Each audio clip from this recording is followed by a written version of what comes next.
Magandang araw mga lods.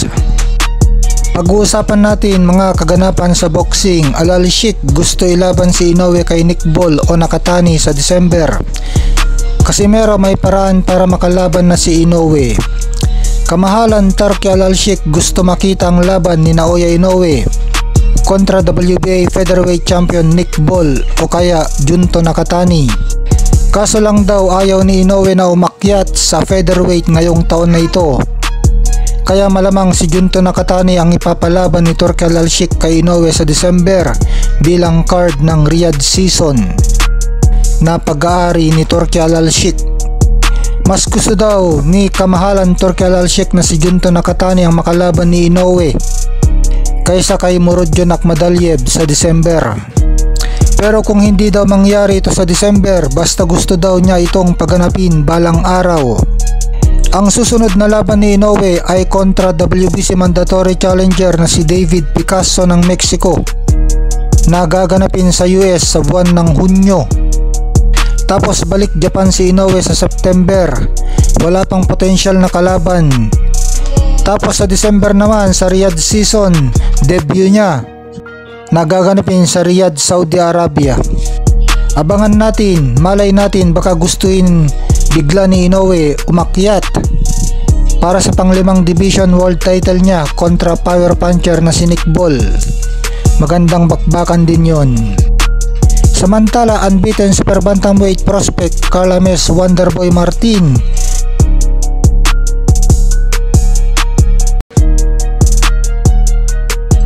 lumipad na pabalik sa US kasama ang kanyang ama na coach Abel Martin para ipagpatuloy ang kampanya sa international boxing. Pinoposisyon na si Wonderboy ng MP Promotions para lumaban na sa isang world title sa huling parte ng taong kasalukuyan. Samantala, wala pa ring sagot si Pacquiao sa pakiusap ni Casimero na tulungan siyang maikasang laban kay Inoue. Marami nagsabi na dapat ang pakiusapan ni Casimero ay si MP President Sean Gibbons dahil si Gibbons ang tanging may kakayahan para makalaban si Inoue. Dahil yung Japanese promoter ni Inoue na si Mr. Akihiko Honda ay nagsabing lahat daw ng laban ni Inoue ay kailangan kasali si Gibbons sa usapan. Ganon kalakas ang impluwensya ni Gibbons.